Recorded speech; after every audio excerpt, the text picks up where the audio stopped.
Winterville, North Carolina.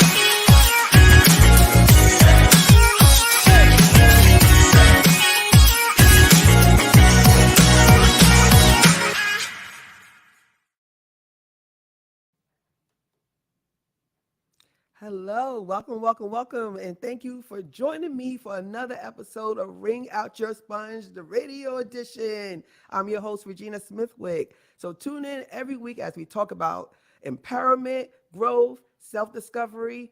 Let's uplift, motivate, and empower each other, right? So this week, I'm going to step on some toes with my topic, right? So we got to wring out our sponges. When we wring our sponges out, we got to do some stuff that's different. I get outside the box. You got to think about things that you usually don't think about. So let's talk. Living in clutter, mentally and physically in clutter. Living in clutter. Okay, so let's break that down like we do always. All right, so I'm a professional organizer as well as everything else that I mentioned before, right? So I know the importance of being clutter free, right? There's no way that you could have clutter in your environment and your mind's not cluttered. There's no way that could happen. If your surroundings are cluttered, your mind is cluttered. So let's break down clutter. So let's look at the physical of clutter. Let's start with your home. How do your home clutter will impact you? It will impact you because it will impact your stress level, right? Time management and overall well-being. If you sit in clutter, your mind will function in clutter. Remember, the mind, body, and soul and spirit is all connected. It doesn't separate. So if your mind is in clutter because your place is in clutter, so it's really a good idea for you to do something about that. So let's get some tips on decluttering. One room at a time. This is what I tell my clients. One room at a time. You just do one drawer a day. I recommend doing your bedroom because that's your oasis, right? Your bedroom is where you lay, is where you sleep, where the peacefulness happens. So I recommend cleaning your bedroom first, and that would give you the airy feeling, the clean feeling. You sleep better, right?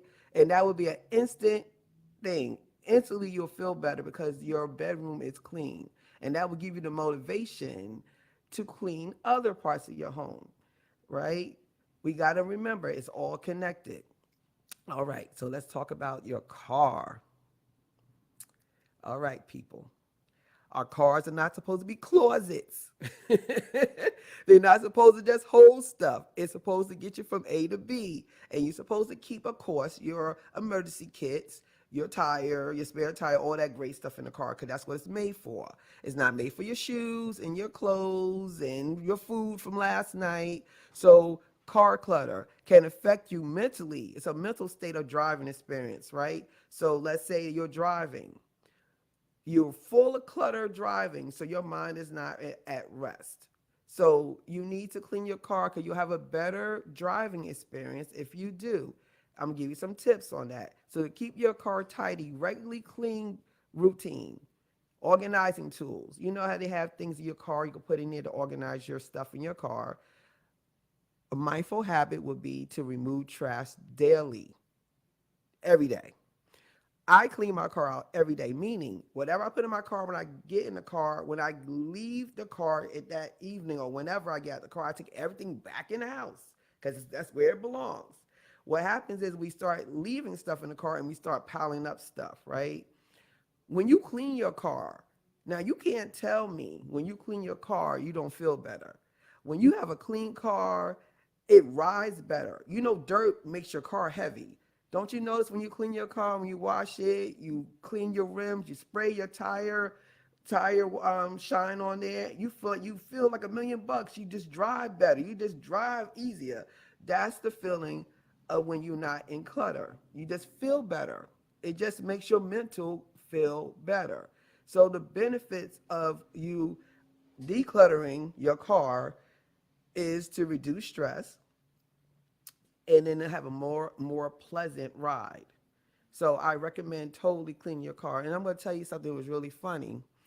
A pastor said this, and I'm sure I cannot remember the name of the pastor, but he had said that he had asked for a ride from one of his members, and she kind of kept driving because her car was so dirty. She was embarrassed to have the pastor in her car, so she didn't know what to do, so she just kept driving.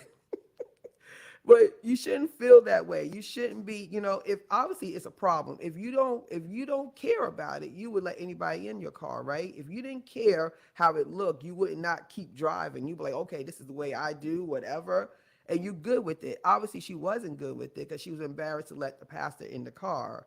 So we don't want those things. We want to just be able to live clean and clutter free. Okay. So I'm going to touch on the wallet and the pocketbooks, ladies and gentlemen. Our pocketbooks are heavier every time we turn around. We got pocketbooks almost 20 pounds we carrying around because we got things in there that need to come out. So we have the tendency to accumulate unnecessary items in our wallets and bags. So let me give you a flip side of that: safety. So let's say you're in the parking lot at night and your keys are in the bottom of the black hole, the pocketbook. The pocketbook is like a black hole. You don't have no organizer in there. Everything's just dumped in there. You're searching for your keys to get into the car. What happens? Opportunists. If people out there looking for something to get into, if they want to rob or whatever, you are a great victim because you're not paying attention to your surroundings because you're in your pocketbook trying to search for your keys. So you're looking down and pulling, pulling, pulling. You're not paying attention to what's going on around you, right? Cleaning out your purse is a safety thing as well. It's not just for vanity, it's for your safety. You don't see, a lot of people don't think this deep about stuff. As a professional organizer, I think like this because we don't want to have no opportunity happen that you could just look in your purse. You should be able to see and touch everything in your purse: your wallet, your keys, your glasses, your phone. All should be visible, that you should be able to put your hand in and pull it right out. You shouldn't have to dig, dig, dig, dig, right?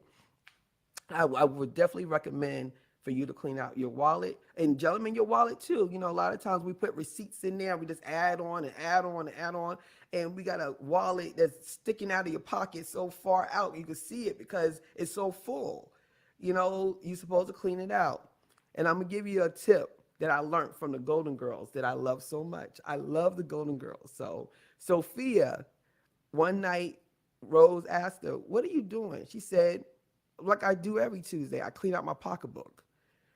You're supposed to clean your pocketbook out at least weekly, right? You're supposed to take the receipts out, or the papers and all that stuff.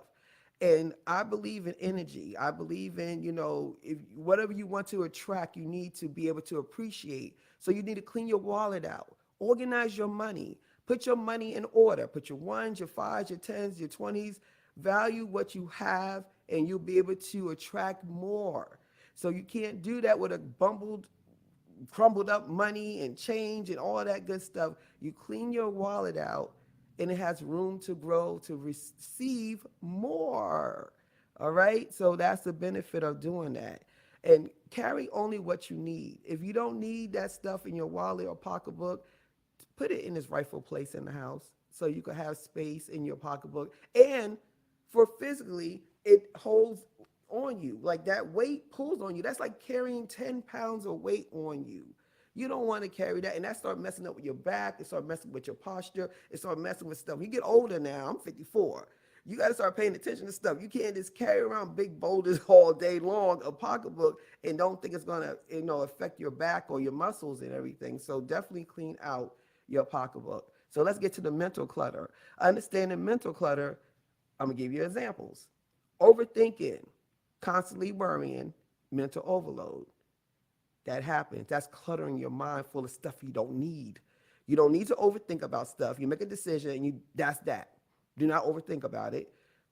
Why are you worrying about something that you don't even know what you're worrying about? You're putting extra stuff in your head that you don't need. You need to get rid of that. That's decluttering.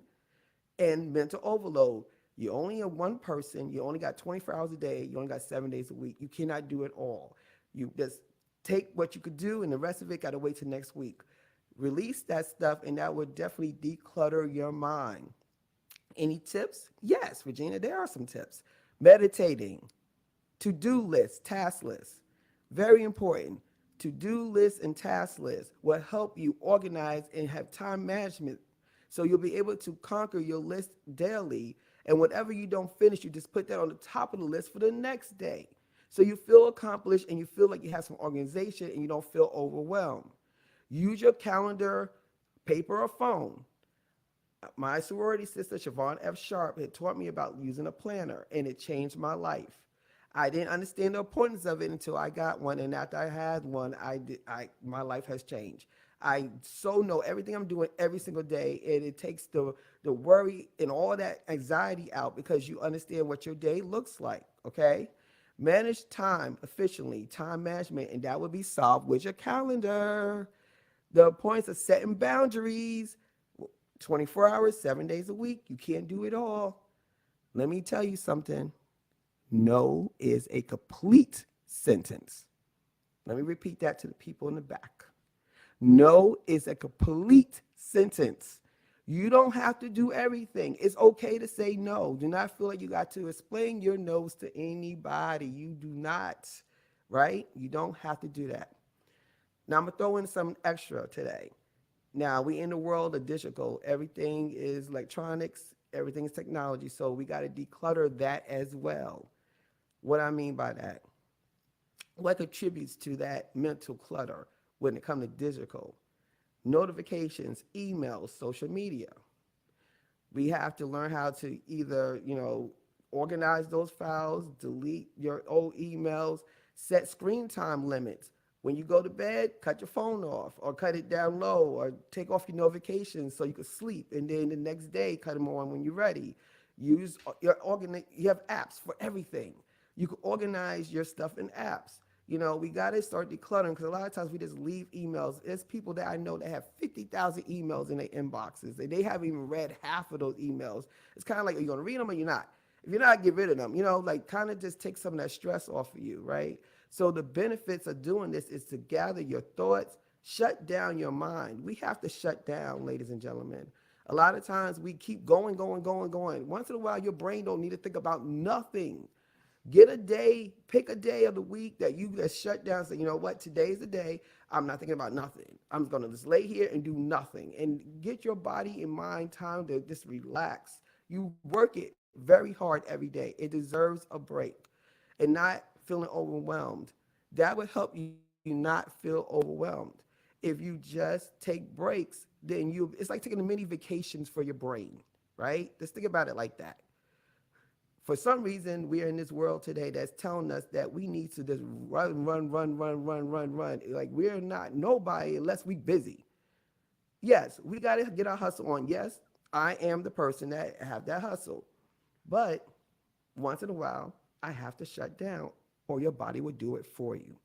I'd rather voluntarily shut it down on my own than to my body to say, I'm done, I'm shutting it off. You don't want that. We don't want no hospital stays, right? We want to be able to maintain that. So let's talk about that. All right? Take a day a week, a day of the week, pick the day. That's the day that you let people know I'm shutting down, cutting my phone off at this time, and I'm going to just relax. It's okay. You deserve it. You work hard. So in conclusion, I encourage you to start small and gradually work towards a clutter-free life. Just work towards it, one drawer at a time, one cabinet at a time. And before you know it, you will see the results and you will see what I've been saying. Clutter mind is a clutterless home is an uncluttered mind. So it works together, it's intertwined together, okay? And I wanted to tell you, thank you so much for joining me. This 15 minutes, I know it goes so quick. It goes quick, but I just want to say thank you for joining me. Thank you for being here this week. I'm looking forward to seeing you next week, next Thursday from 7 to 7:15. I would love for you to call in. You're always welcome to call in. I would love to hear your opinions, your thoughts about this. And if you don't call in, it's okay. You can put your comments in the Facebook, in the chat, and I will just respond or I'll answer those for you, okay? So thank you again for joining me on Ring Out Your Sponge Radio. I'm here every Thursday from 7 to 7:15 on Awesome Radio 107.5 WECU. Until next time, God bless.